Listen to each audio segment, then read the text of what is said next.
Acharya Nagarjuna university ఆవరణలో Madiga students federation national meet పెట్టడానికి మాన్య శ్రీ మందకృష్ణ మాదిగ గారు ఆదేశాలు ఇచ్చారన్నారు. మరి ఆ కార్యక్రమం జరిపించడానికి మరి ఆచార్య రాజశేఖర్ గారిని వైస్ ఛాన్సలర్ గారిని కలవడం జరిగింది. వైస్ ఛాన్సలర్ గారు మాకు పర్మిషన్ ఇవ్వడానికి అవ్వదండి, మరి మీరు నాయకుల దగ్గర నుంచి పర్మిషన్ తెచ్చుకోవాలని మా ఆత్మగౌరవ సమస్యని దెబ్బ కొడుతూ మాట్లాడడం జరిగింది. ఎంఆర్పిఎస్ స్థాపించి 30 సంవత్సరాల పరిస్థితులు ఉన్నట్టుంటే మరి ఎప్పుడు కూడా స్టూడెంట్ ఫెడరేషన్ మీటింగ్ ఆంధ్ర యూనివర్సిటీలో కానీ, వెంకటేశ్వర యూనివర్సిటీ కానీ, అలాగే ఉస్మానియా యూనివర్సిటీ కానీ ఎప్పుడు కూడా విద్యార్థుల సదస్సు యూనివర్సిటీలోనే పెట్టడం జరుగుతూ ఉన్నది. కానీ మరి ఆచార్య రాజశేఖర్ గారు మరి ఆయన మాకు ఆపోజిట్ వర్గం సోదరులు కాబట్టి మరి మాకు అవకాశం ఇవ్వలేదని మేము సభాపూర్వకంగా ఆయన్ను తొలగించాలని మేము డిమాండ్ చేస్తా ఉన్నాం. ఇక తెలంగాణ వ్యాప్తంగా సమావేశాలు ముగించుకొని ఆంధ్రప్రదేశ్ రాష్ట్ర కేంద్రంలో ఈరోజు జనవరి 6వ తారీఖున మాదిగ విద్యార్థుల జాతీయ మహాసభ నిర్వహించి ఏదైతే 2 తెలుగు రాష్ట్రాలతో పాటు దక్షిణ భారతదేశంలో ఉన్న వర్గీకరణ కోరుకునే మాదిగ విద్యార్థులు మరియు ఉపకులాల విద్యార్థులు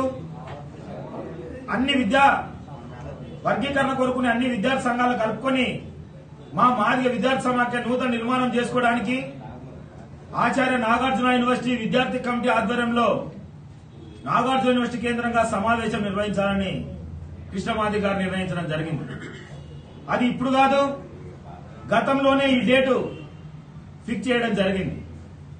మేము మా మహాజన సోషలిస్టు పార్టీ ఎంఆర్పిఎస్ అన్ని అనుబంధ సంఘాల ముఖ్య నాయకత్వం ఆధ్వర్యంలో నాగార్జున యూనివర్సిటీ వీసీ గారిని కూడా ఈ పర్మిషన్ కోసం మేము ఆయన దగ్గరికి వెళ్లడం జరిగింది. ఆయన యూనివర్సిటీ వీసీగా ఉన్న యూనివర్సిటీలోనే ఆయన నిర్ణయం తీసుకోలేకపోతున్నాడంటే ప్రభుత్వ పెద్దలను మీరు అడిగి దీంట్లో పర్మిషన్ తెచ్చుకోవాలంటే ఇదెక్కడి చోద్యమో మాకు అర్థం కావడం లేదు.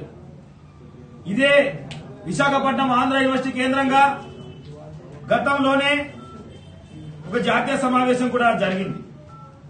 దానికి మా జాతీయ అధ్యక్షుడు మున్నంగి నారాయణ గారు ఆంధ్ర యూనివర్సిటీ వీసీ గారితో పర్మిషన్ తీసుకుని ఇదే ఆంధ్ర యూనివర్సిటీలో సమావేశం కూడా నిర్వహించడం జరిగింది. ఇదే కాకుండా రాయలసీమ కేంద్రంగా తిరుపతి శ్రీ వెంకటేశ్వర యూనివర్సిటీ కేంద్రంగా కూడా మేము ఒక జాతీయ సమావేశాన్ని కూడా మేము ఏర్పాటు చేయడం జరిగింది. దానికి కూడా అక్కడ యూనివర్సిటీ పెద్దలు వీసీ గారు, రిజిస్టర్ గారు వాళ్ళు కూడా పర్మిషన్ ఇస్తే మేము కూడా యూనివర్సిటీ కేంద్రంగా అక్కడ వెంకటేశ్వర యూనివర్సిటీలో కూడా తిరుపతి కేంద్రంగా ఆ రోజు సమావేశం కూడా నిర్వహించడం జరిగింది. ఇదే కాదు, రాష్ట్ర వ్యాప్తంగా అన్ని యూనివర్సిటీలో కూడా ఎంఆర్పిఎస్ మరియు అనుబంధ సంఘాల జాతీయ సమావేశాలు నిర్వహించుకున్నాం.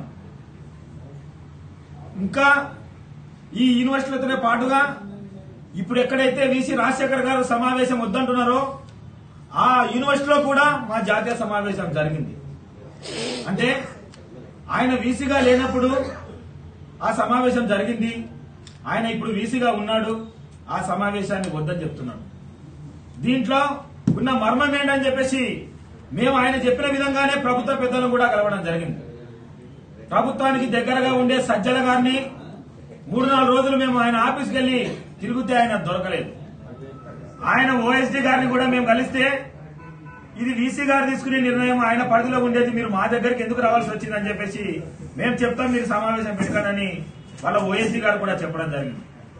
సరే, సాంఘిక శాఖ మంత్రి కూడా ఉన్నాడు కదా, గుంటూరు జిల్లాకు సంబంధించిన మంత్రి కదా, ఆయనను కూడా కలిస్తే బాగుంటుందని చెప్పేసి మా నాయకత్వము కృష్ణమాది గారి ఆలోచన విధానంతో నేరుగా నాగార్జున దగ్గరికి గానీ మేము వెళ్లి కలవడం జరిగింది.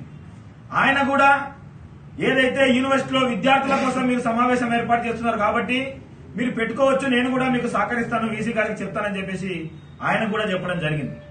వీసీ గారు చెప్పిన ప్రభుత్వ పెద్దలందరినీ మేము కలిస్తే వాళ్ళందరూ సమావేశం పెట్టుకోమని చెప్పినా గానీ ఆయన వినకుండా ఏదైతే వర్గీకరణ వ్యతిరేకించే ఒక మాల సామాజిక వర్గానికి చెందిన వ్యక్తి ఆయన కాబట్టే వర్గీకరణ కోరుకునే మాదిగ దండోరా సమావేశాన్ని ఆయన అవమానించే రీతిలో ఆయన తన కులానికి ఏదైతే వీసీగా వచ్చిన వెంటనే ఉన్నత పదవులు ఏదైతే కట్టబెట్టాడో అదే రీతిలో మాదిగలను ఇతర సామాజిక వర్గాలను నిర్దాక్షిణ్యంగా పదవుల నుంచి తొలగించి ఎంతో మంది ఉద్యోగస్తులను కూడా ఆయన బాధ పెట్టడం జరిగింది.